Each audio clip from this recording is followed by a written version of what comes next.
Hey guys, welcome to Tutorials by Gabriel. Today I'm going to be showing a tutorial on how to make Chrome faster because really over time it gets like really slow and it's a great browser but it sometimes gets really annoying. So I'm going to be showing you a couple of tricks you can do. The first thing would be the extensions. I mean over times like you go to a Chrome store and you install a lot of extensions. We'll just go to settings, extensions, and disable and delete anything that you don't use. I mean, if you don't use it, just take it out memory, for anything. So I'll either enable it or delete it. It's better if you delete it. The next one we're going to do is going to go to over here and settings and show advanced settings. Now you're going to see some options you probably never paid attention, but use a web service to help resolve navigation errors. Yeah, it might help once in a while, but to have it every time check if there's something wrong with what you're writing, it's really annoying. It takes up speed.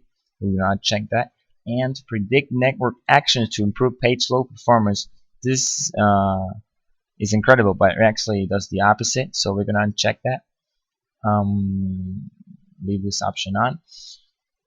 And another very important thing is go to history, clear browsing data, and select from the beginning of time. You want to empty the cache and delete cookies. You might have to type in some password again. I mean, if you don't want to type all the some passwords, you can, or accounts that are open sessions, you can uncheck that. But the most important thing is empty the cache from the beginning of time. The other day I did it from like 6 months and I deleted, I don't know, like 3 or 4 gigabytes, and that means that every time you open a page, Chrome searches in those 4 gigabytes of information to see if there's something preloaded, but it takes way more time. So every once in a while, it's very important to clear the browser data from the beginning of time. It's pretty cool if you could delete everything, but if you don't want to, the cache, it's not going to affect anything. So just click clear browsing data from the beginning of time. I did it fast because I had it clean. And this new thing I discovered the other day is the plugins, which is not extensions. You're going to write in the address bar about 2 points.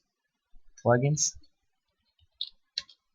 Now over here is a lot of things that might scare you at first, but it's actually, if you start reading one by one, you can see there are many things they really don't use. For example, Chrome Remote Desktop Viewer.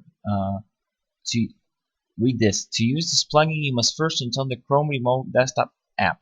This means that if you don't have this and you're not using it, then you can disable it because it's just taking up memory and it's not doing anything. Because if it does, it says that if you have the other extension, then you can't do anything. Office, if you view Office in Chrome, you can have it. Otherwise, you can disable it.